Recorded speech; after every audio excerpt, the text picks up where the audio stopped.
So something that I caught myself thinking about the other day while I was standing over the trash can with the remnants of a bag of salt and vinegar Ritz Crisp Thins.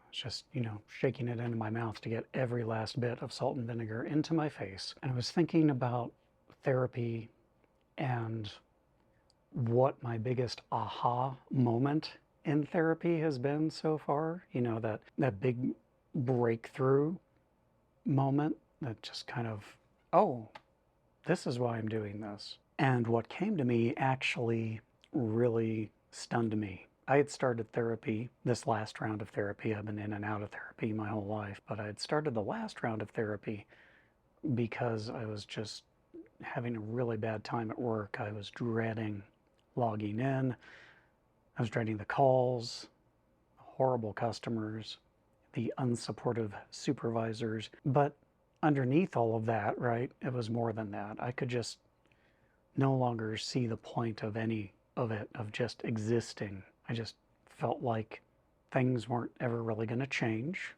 that the magic had gone out of life. I'd missed my shot to go to college, so never going to make any real money. And life just wasn't going to get better, as each new day just felt more and more the same, full of dread and misery. I just couldn't see the point.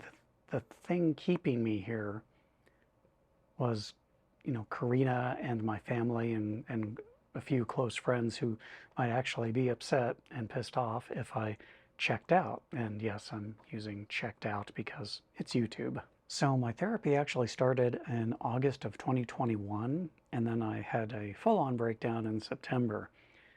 That was the same month that Karina would later be admitted to the hospital for emergency surgery. So I went on medical leave for 30 days, and I started ketamine in October, not September, but soon after. I was going to intense outpatient therapy twice a week, and things were improving. I think it was probably January that this conversation happened. During one of my sessions, my therapist asked me how I felt things were going, not just with the ketamine, but with our sessions too. And I said, well, I really can tell I've made progress because I'm doing a lot better at work. And she looked at me and said, well, Ken, you're not doing this to be better at work. You're doing this for you. It hit me like a ton of bricks. I mean, I'd been making good progress with everything, but my internalized reason, my top of mind reason for wanting to make progress in therapy, for wanting to do better, was first and foremost to be better at work. How screwed up is that? How damaged are we as a society that was my first instinct, was I got to get better so I can work, not so I can be there for Karina, not so that I can be there for my family, not so that I can be there for me, but so that I can be better at work. Now, don't misunderstand me here.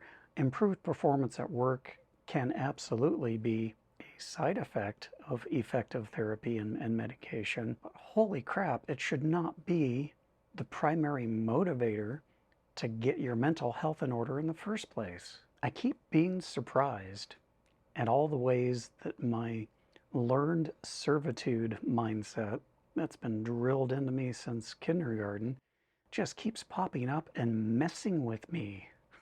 I mean, just messing with me. So since that day, I have really been trying to shift my perspective about all of this, to prioritize, all of the self-care I do, spending more time with my loved ones, doing the whole mindfulness thing, engaging with my hobbies just to engage with them because they're fun and just for the sake of having hobbies rather than trying to monetize them all. I've been trying to shift my perspective to realize that I need to do this just to do it, just to enjoy my life more, and not so that I can be more productive. As a society, we really need to see how sick it is that anyone, could wake up and think, I need therapy not to help myself, but to help me be a better worker. Anyway, that's my 2 cents on the subject.